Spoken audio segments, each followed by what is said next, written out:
It's been a couple of days of high drama here in the Italian capital, Rome.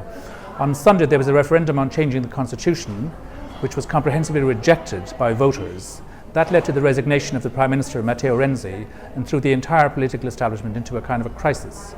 With me to discuss this is James Politi, Rome Bureau Chief of the Financial Times. James, Italy has had many political crises in the past. Why is this one different? Well, this is a very tricky moment for the Eurozone and Europe generally. Populist and anti-establishment parties are springing up across the continent, but also in Italy they led opposition to Mr. Renzi's constitutional reforms.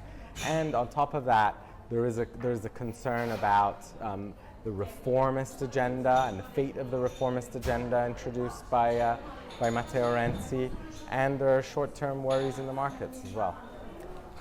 Of course, the real problem is that there's a lot of uncertainty about the banking system and a lot of worries about the health of the banking system, particularly about Monte dei Paschi di Siena, the country's third biggest bank, which is trying to organize an emergency €5 billion recapitalization, and the whole process has been thrown into doubt by the political developments.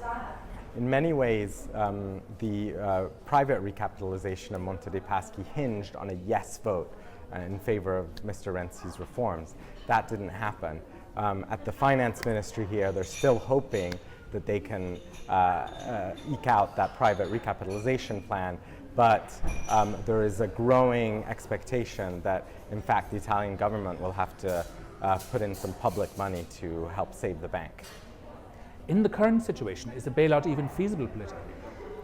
Matteo Renzi had tried very hard to avoid putting public money into Monte dei Paschi di Siena, because this would almost inevitably lead to a bail-in of private investors and retail investors in junior debt, which would have been required by EU rules, which would have been politically very, very damaging. Now, with a technocratic caretaker government taking over possibly as early as next week, that might suddenly actually be politically acceptable.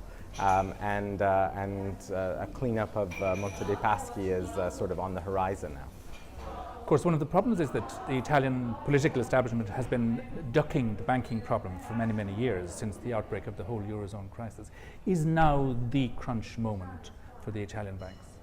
Well, if Monte dei Paschi di Siena was bailed out and returned to health, then that would remove a huge cloud that's been hanging over the banking system. Some fundamental structural problems would still exist, and there are other banks that are suffering as well, but certainly it would be a big step forward.